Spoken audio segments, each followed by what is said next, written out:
I've had a long career in multiple industries. If you list my sins, I sound like the worst person on earth. But if you put those against the things I've done right, it makes much more sense. The value of beauty and inspiration is very much underrated, no question. But I'm not trying to be anyone's savior. That is not I'm just trying to think about the future and not be sad. For me, it's simply this is something that is important to get done, and we should just keep doing it or die trying. And I don't need a source of strength. So quitting is not even like... It's not in my nature. And I don't care about optimism or pessimism. Fuck that, we're going to get it done. Tesla was under the most relentless short seller attack in the history of the stock market. Tesla was the most shorted stock in the history of stock markets. So, this was affecting our ability to hire people. It was affecting our ability to sell cars. Yeah, it was terrible. They wanted Tesla to die so bad they could taste it. Well, most of them have paid the price. Yes. Where are they now? Just work like hell. I mean, you just have to put in, 80 to 100 hour weeks every week. All those things improve the odds of success. So when people tell me like, well, what can you do to encourage entrepreneurs to start companies? I'm like, if you need encouragement, don't start a company. We basically messed up almost every aspect of the Model 3 production line. From cells to packs to motors, body line, the paint shop, final assembly, everything. Everything was messed up. I lived in the Fremont and Nevada factories for 3 years, fixing that production line, running around like a maniac through every part of that factory, living with the team. Yeah. I slept on the floor so that the team who was going through a hard time could see me on the floor, that they knew that I was not in some ivory tower. Whatever pain they experienced, I had it more. I mean, there wasn't any other way to make it work. The 3 years of hell, 2017, 18, and 19, were 3 years, the longest period of excruciating pain in my life.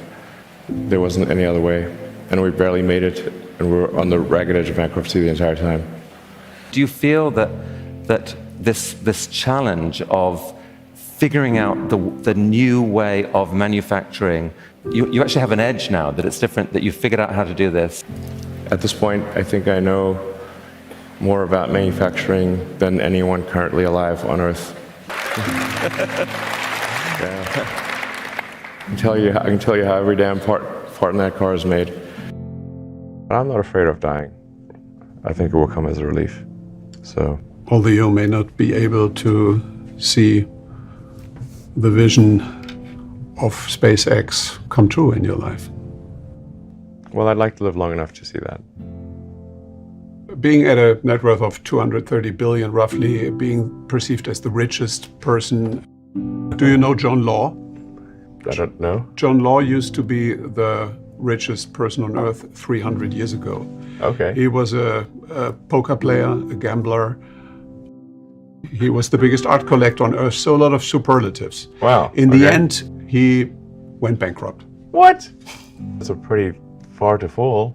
Did you ever thought about that option, that something could go wrong and that you could one day lose everything? I mean, there's been many times where I expected to lose everything. Not, I mean, who starts a car company and a rocket company expecting them to succeed? Certainly not me. I thought they both had less than a 10% chance of success. If I go bankrupt, fine, whatever. I don't care. So many people so many young people actually, from across the globe. If you have an advice to them, young people globally who want to be like Elon Musk, what's your advice to them? I think that probably they shouldn't want to be. You? I think it sounds better than it is. Okay. Yeah, it's not as much fun being me as you'd think. It could be worse for sure. Yeah, I mean, it's really hard starting a company. I mean, you have to basically be prepared to work constantly, from when you wake up to when you go to sleep. You have to be willing to deal with a lot of difficult problems and thorny problems. You have to be willing to deal with an enormous amount of stress. And you just got to push yourself super, super hard. I wouldn't recommend it for most people. No. Try to be useful. Do things that are useful to your fellow human beings, to the world. It's very hard to be useful. Very hard. Are you contributing more than you consume? Try to have a positive net contribution to society. I think that's the thing to aim for.